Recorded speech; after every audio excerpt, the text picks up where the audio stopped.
Hi everyone, it's Randy. So I thought I'd take a couple minutes today and do the tool time tag that Joanne started last week on her channel and show you the 5 things that I need in order to sit down and cross stitch. So the first thing that I wanted to show you is what I use for lighting. In my apartment, I don't have overhead lighting in my living room or my bedroom, which is where I do most of my stitching. So I needed to come up with an idea so that I'd be able to see, what I was doing better. And even if I'm stitching in my bedroom, the lamp, that my bedside lamp, doesn't give me enough light. I can't, focus in enough. So what I did was I came up with this idea of a book light. So what I do with the book light is I just take it and, let me take my working pattern off that, and I just clip it. This work I have right now is in a Q-snap. Oops. Is in a Q-snap. So what I would do is, since I'm working down here, I just kind of clip it here and I can see what I'm doing.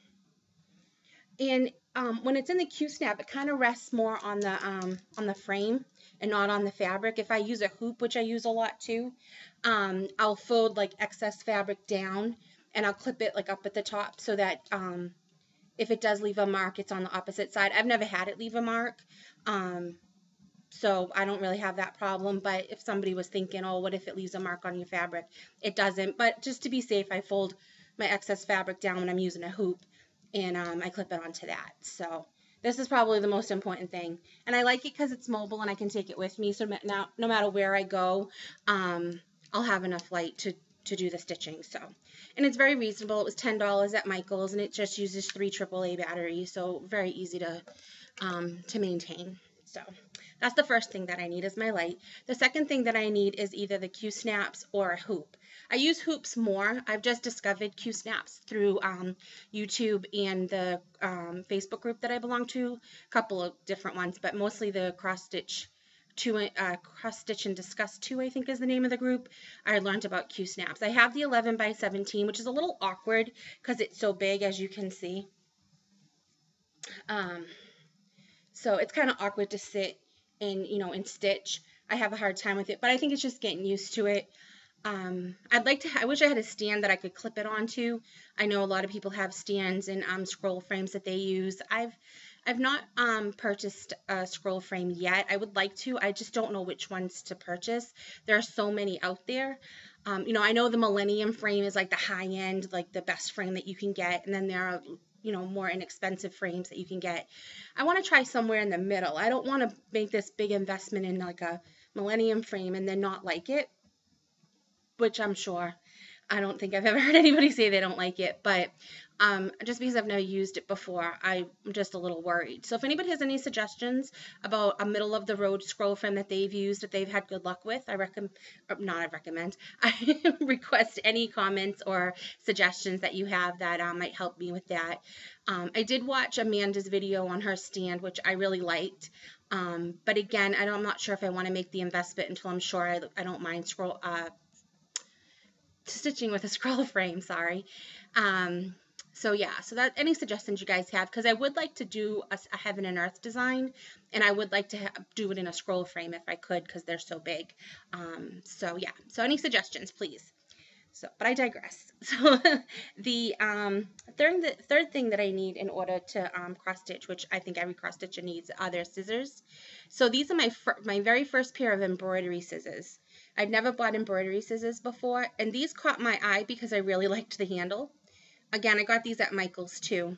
I think I had, I don't want to say I'm cheap, but I'm kind of frugal and with certain things. And I used to just use plain scissors, that you can get for $1. And they always tend to walk off because people would ask if I had scissors and they would take them and then I never see them again.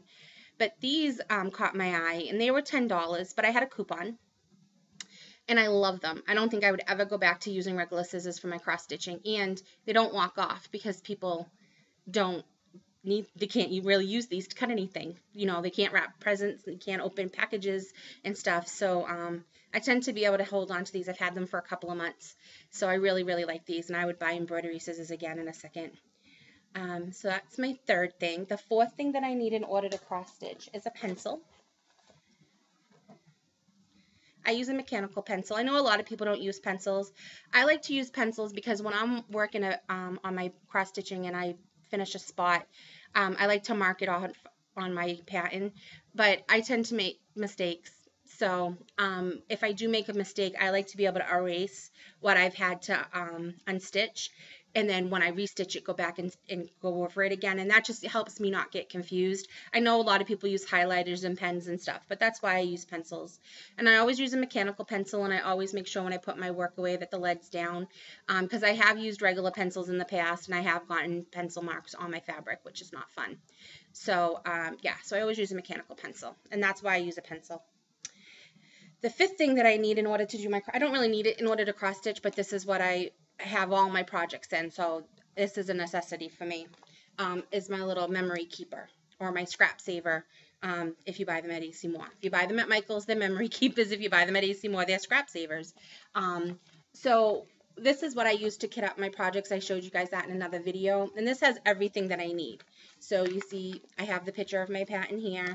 If I didn't have this out because I was working on it, I would take my project out of the Q-snaps and I'd fold it up and I'd put it in here with the working pattern, my scissors, my pencil.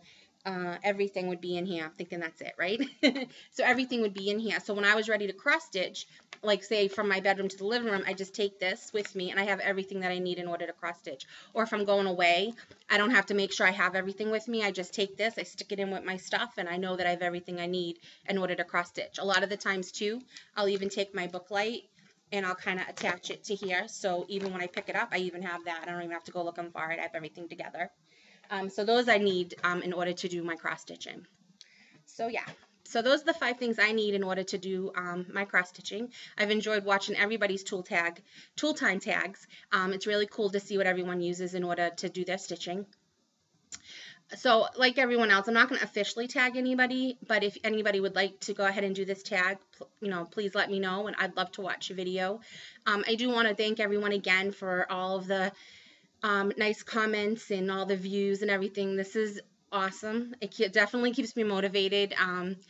So yeah, I just want to thank everyone, and I keep making the videos because I love watching them. I try to go on every night when I'm sitting down to cross stitch and watch all your videos. So I want to just say you guys are doing an awesome job. So thank you very much. And I'll talk to you guys next time. Bye.